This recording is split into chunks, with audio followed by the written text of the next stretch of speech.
سلام، ابوالفضل هستم ده فیشکیپر. امروز میخوایم من 5 تا از بهترین ماهی که میتونید شما برای شروع کوین ازش استفاده کنین و بهتون معرفی کنم. ماهی شماره 1 ما ماهی نیست جز زبرای دانیو. زبرای دانیو شما میتونین از 23 درجه تا 30 درجه نگهداری کنین و یک ماهی هست که خب همه آکواریومدارها یک روزی ازش نگهداری میکردن و حتی تکثیر کرده. شما میتونین این ماهی رو داخل پیهاشی که مختلف، پیهاشی که شما میتونین از آب خونه‌تون استفاده کنین، آبی که خودتون مصرف کنین برای ماهی اضافه کنین و تغذیه رسانی داره و میتونین شما هر غذایی که داخل دهنش جا بگیره رو بهش بدین، مثلا غذای شرکتی، غذای پولکی و غذای منجمد. یکی از مهمترین چیزهایی که از داخل این ماهی که شما میتونین راحت تکثیرش کنین حتی اگه مبتدی باشه. و خب این ویدیو بر اساس اینه که ما چند اصل داریم: 1. قیمت مناسب، 2. نگهداری آسان و 3. سایز مناسبی که شما میتونید حتی داخل آکواریوم کوچیک ازش نگهداری کنید. و خب زبرادانیا همه این 3 اصل رو داره. ماهی شماره 2 ما ماهی نیست جز سیکلیت گورخری که خب بیشتر افراد الان میگن خب ماهی دیگه هست که شما میتونید به جای سیکلیت گورخری ازش نگهداری کنیم. و خب بعضی از کسایی که میخوان بعضی از افرادی که میخوان از ماهی گوشتخوار نگهداری کنن، خب ماهی گوشتخوار اینی که خیلی سایز میگیرن و همینطور که سایز بزرگی میگیرن و تغذیه بیشتری داشته باشن و خب دیگه بعضی وقتا میشه که شما باید بهشون غذاهای گوشتی بدین. خب آب زود کثیف میشه و شما نمیتونید به اندازه کافی آب تمیز نگه دارید. اما سیکلیت گورخری اینطوری نیست و خب سایز کمی میگیره، غذایی که شرکتی، غذای منجمد، آرتمیا و خب خیلی راحته غذا دادنش. و همینطور یه نکته جالبی که داره اینه که شما میتونید راحت تکثیرش کنید. و نکته جالبتر از اون که وقتی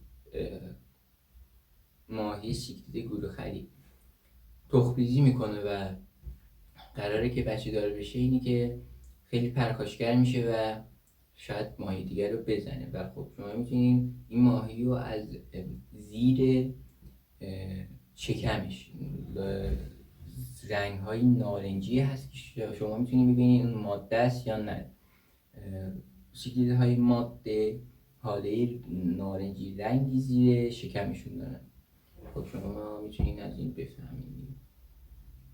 ماهی شماره 3 ما ماهی نیست جز پلاتی. این ماهی یکی از ماهی‌های پرطرفدار میشه گفت بین آکواریوم دارا هست، چون سایز متوسطی میگیره، نه زیاد ریچ هست نه زیاد دور. شما میتونید داخل یک آکواریوم 60 سانتی 7 یا 8 از این ماهی نگهداری کنید و پیهاش که این ماهی نیاز به نگهداری داره بین 7 تا 8 هستش. خب بازم چیز خاصی نیست. دمایی که نیاز داره 22 تا 29-30 درجه هستش و خب غذاهای گیاهی میخوره مثل غذای شرکتی، غذای منجمد و شما حتی میتونید غذاهای گوشتی هم بهشون بدید مثل دافنی یا آرتمیا. و نکته ای که این ماهی داره اینه که زنده‌زا هستش، یعنی شما میتونید این ماهی رو داخل آکواریومتون نگهداری کنید و همونجا هم تکثیرش کنید. ماهی شماره 4 ما ماهی نیست جز کوریدواس.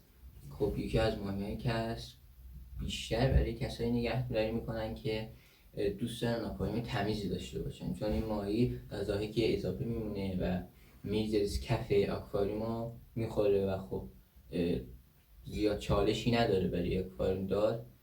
و همینطور گونه‌های مختلفی داره که شما میتونید حتی با اینکه ماهی هست که مثلا فکر کنید چطور بگم، شما فکر میکنید یک ماهی زشت هست و خب آشغالای بقیه رو میخوره، اما اینطوری نیست. یک ماهی هست که شما میتونید به طور گروهی نگهداری کنید و خب یک زیبایی خاص به آکواریوم میده. شما میتونید ماهی از دمای 22 تا 26 درجه نگهداری، بیشتر آبهای سرد دوست داره و خب همه چیز میخوره. نکته مهمی که داره این ماهی اینه که فعالیت بالایی داره داخل آکواریوم و شرایط آب مناسبش اینه که سیفون‌های هفتگی داده بشه و خب یه فیلتراسیون قوی داشته باشه و خیلی هم سلطوی هست به ماهی دیگه کاری نداره.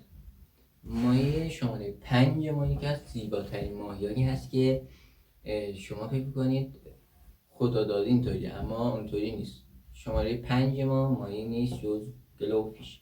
این ماهی همون رنگ هایی که شما فکر میکنید خدا داده هست و خب همینطوری میمونه، درست که میمونه، اما از انتقال ژنتیکی بهش دادن، یعنی از بعضی از جلبک ها گرفته ژنتیک و به این ماهی دادن. و خب نکته‌ای که داره اینه که شما میتونید داخل آکواریوم تکثیر کنید و این ماهی که پرورش میدین یا تکثیر میشه رنگ مادرشو داره، یعنی نیست که بدون رنگ شما میتونید این ماهی داخل 24 تا 28 درجه نگهداری کنید و خب غذاهای که بقیه ماهی گیاهخوار میدین و استفاده میکنه. خیلی هم سلچو هستی، شما میتونید ما کپی ماهی که همسایزش هستن یا حتی بزرگتر هستن میتونید نگهداری کنید و ماهی زیبایی هست.